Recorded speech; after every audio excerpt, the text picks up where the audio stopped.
Hello दोस्तों, हमारे channel अमृत coaching centre में आप सभी का स्वागत है। और हर रोज की तरह आज भी एक नए टॉपिक के साथ, एक नए लेसन के साथ, एक नई जानकारी के साथ आए हैं। आज का हमारा टॉपिक है class 7 English lesson 9 the swing, यानी एक झूला के बारे में इस पोएम में बताया गया है। तो उसी का प्रश्न और उत्तर लेकर आए हैं, क्वेश्चन आंसर।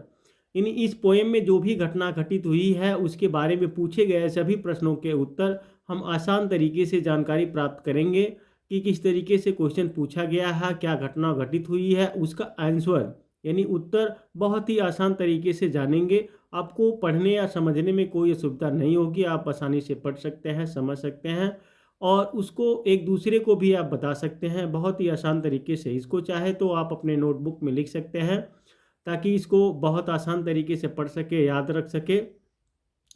इस प्रकार की ढेर सारी वीडियो हम लेकर आते रहते हैं और इस तरह की ढेर सारी वीडियो देखने के लिए हमारे चैनल पर बने रहिए। हमारे चैनल को सब्सक्राइब कीजिए, पसंद आए तो लाइक कीजिएगा।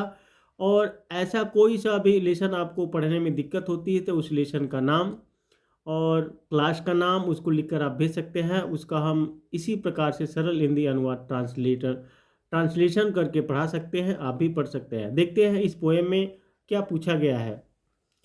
आंसर द फॉलोइंग क्वेश्चंस, यानी निम्नलिखित प्रश्नों का उत्तर दीजिए। जो भी प्रश्न पूछे गए हैं उसको आपका उत्तर देना है।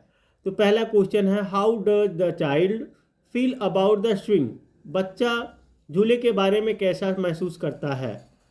The child feels that going up in the swing is the pleasant thing a child can be do.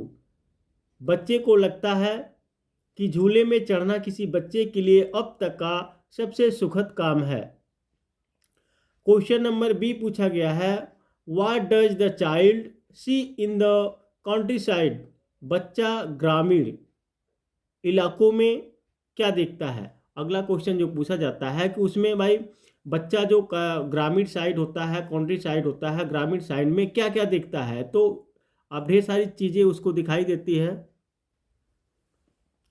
Answer है, the child can see reverse tree and कटल इन द कंट्री साइड। बच्चा ग्रामीण इलाकों में नदियाँ, पेड़ और मवेशी देख सकता है। क्वेश्चन नंबर सी पूछा गया है, what does the child see going down the swing. बच्चा झूले से नीचे उतरते हुए क्या देखता है। तो इसमें आंसर है, the child sees the green garden and the brown roof while going down the swing. झूले से नीचे उतरते समय बच्चा हरा बगीचा और भूरी छत देखता है। अगला क्वेश्चन नंबर डी पूछा गया है, write the pairs of rhyming words in the poem. कविता में छंदबद्ध शब्दों के जोड़े लिखिए। यानी एक होता है ना तुकबंदी, एक जैसा वर्ड रहता है उसी के तरह आपको एक और नया वर्ड सोचकर लिखना है। वो भी कहाँ से, जो पोएम में यानी कविता में दिए गए हैं उसी में से खोजकर ढूंढकर आपको लिखना है। तो देखते हैं किस तरीके से वर्ड है। तो यहाँ पे राइमिंग वर्ड लिखा गया है। आंसर है स्विंग। स्विंग के जैसा होता है थिंग, यानी स्विंग थिंग, एक जैसा बोलने पे लगे। Blue do, wall all, white countryside, brown down. तो ये सब वर्ड जो होते हैं एक जैसे दिखने चाहिए, एक जैसे लगने चाहिए। क्वेश्चन नंबर ही दिया गया है, name the colours mentioned in the poem. कविता में उल्लेखित रंगों के नाम बताइए। जो जिस रंगों का इसमें इस पोएम में उल्लेख किया गया है, जिस रंगों का चर्चा हुआ है उसका नाम लिखना है। तो ब्लू, ग्रीन एंड ब्राउन, नीला, हरा और भूरा, ये सब रंग आपको लिखना है। वर्ड पावर यानी शब्द शक्ति के बारे में इसमें कहा गया है, fill the letters in the crossword puzzle and from the word you read in the poem. Crossword पहेली में अक्षरों को भरे और कविता में पढ़े गए शब्दों का निर्माण करें। यानी आपके यहाँ पे जो है पोएम में देखेंगे तो वहाँ पे क्रॉस वर्ड दिया गया है जिसको आपको मिलान करना है। तो मिलान हम लोग इस प्रकार से करेंगे, जैसे यहाँ पे दिया गया है कुछ वर्ड लिखा गया है तो उसको पूरा करना है। फिर यहाँ से पूरा 5 वर्ड लिखने हैं, तो इस प्रकार से आप लोग को भरना है। उसमें खाना भी बना हुआ है, जिसे ब्रैकेट बना हुआ है, तो उसमें से आपको सही सही वर्ड चुनकर लिखना है जिसकी चर्चा हुई है आपके पोएम में। ऐसा नहीं कि आप अलग से लिखते हैं, तो उसी में से ढूंढकर इसको लगाना। जैसे पहला वर्ड हो गया स्विंग, झूला हो गया। दूसरा है वेल यानी अच्छा हो गया। यहाँ पे है गार्डन यानी बगीचा हो गया। यहाँ पे रिवर नदी हो गया।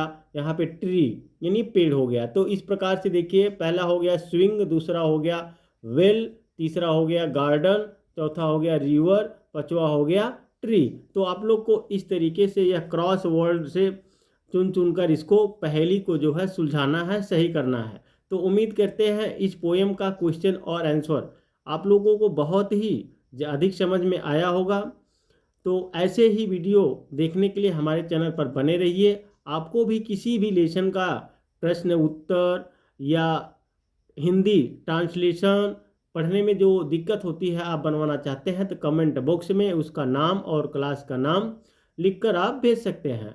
तो उम्मीद करते हैं आप लोग को समझ में आया होगा। तो इसे पढ़ते रहिए, आगे बढ़ते रहिए। फिर आगे आएंगे आप लोग के साथ एक नए टॉपिक के साथ, एक नए लेसन के साथ, एक नई जानकारी के साथ। पढ़ते रहिए और आगे बढ़ते रहिए।